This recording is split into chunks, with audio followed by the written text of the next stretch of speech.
La petite histoire du grand requin blanc. Chapitre 6. Échapper à une pieuvre. Alors qu'elle avait semblé jusque-là plutôt molle et inerte, en se déplaçant sur ses rochers, la pieuvre était devenue extrêmement vigoureuse et rapide. Or, contrairement aux apparences, les requins blancs ne sont pas les créatures marines les plus rapides sous l'eau. Quant au rémora, sa seule solution était de se coller sous le ventre de son ami en espérant qu'ils puissent tous deux échapper à leur agresseuse. Ils multiplièrent les virages et les embardées, mais à chaque fois la pieuvre semblait tourner en rond autour d'eux avec une grande facilité. Et elle se rapprochait toujours plus près.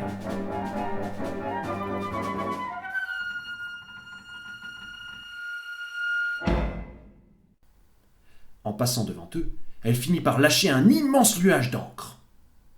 Complètement désorientés, les deux fuyards furent contraints de s'immobiliser dans le noir, écoutant le moindre mouvement d'eau. Ils perçurent alors un grondement sourd qui sembla d'abord venir de derrière eux, puis finalement de loin devant.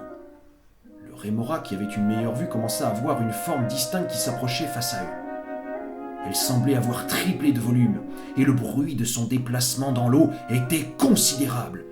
On entendait l'océan résonner des ricanements de la pieuvre, qui s'apprêtait à faire un bon repas.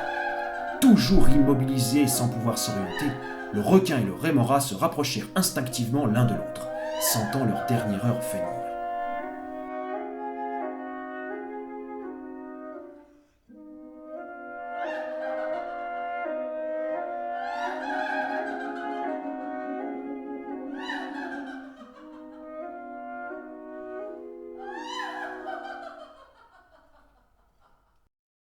C'est alors que dans tout ce vacarme, le requin entendit une grosse voix familière hurler « Écartez-vous de ma proie !»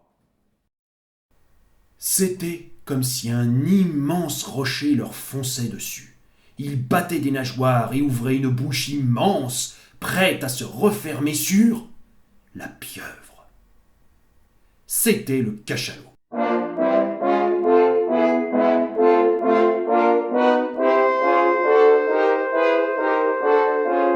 Celui-là même qui s'était moqué du requin le jour où celui-ci lui avait demandé de l'accompagner dans sa quête de la surface. Entendant la détresse des deux voyageurs infortunés, il avait décidé d'en profiter pour s'offrir en menu un délicieux steak de céphalopode.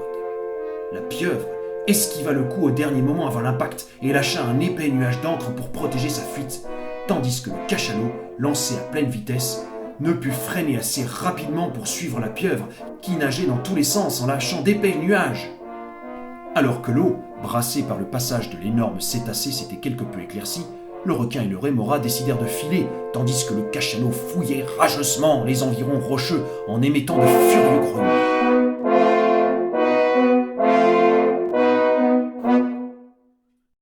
Ils continuèrent leur route vers le sud et commencèrent à retrouver des eaux plus froides. Le rémora profitait du voyage sans trop se fatiguer et il débarrassait le requin des parasites divers. En quelque sorte, il bénéficiait du gîte et du couvert.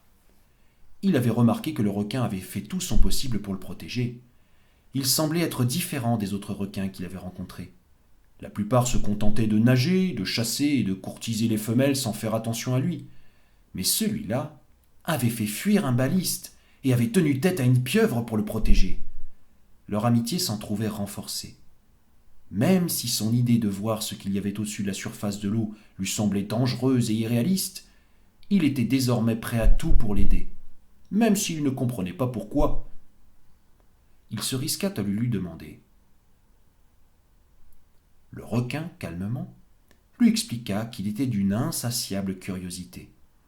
Il avait remarqué de nombreux mouvements à la surface de l'eau et était persuadé que des créatures étranges et surréalistes y vivaient. Il voulait les rencontrer et dialoguer avec elles. Mais es-tu sûr qu'elles seront gentilles et qu'elles voudront discuter avec toi ? Peut-être qu'elles te prendront pour un vulgaire requin qui ne pense qu'à se remplir l'estomac. Je suis sûr qu'elles sont intelligentes et qu'il y a moyen de s'entendre avec elles. Je veux savoir pourquoi ces baleines nagent uniquement en surface et pourquoi en s'enfonçant dans l'eau, elles disparaissent pour toujours. Je suis sûr qu'il y a des êtres à l'intérieur de ces baleines et que l'on peut discuter avec elle. Une fois, je pense avoir établi un dialogue avec un concombre de mer, dit le rémora. En tout cas, je lui ai parlé, mais je ne suis pas sûr qu'il m'ait compris.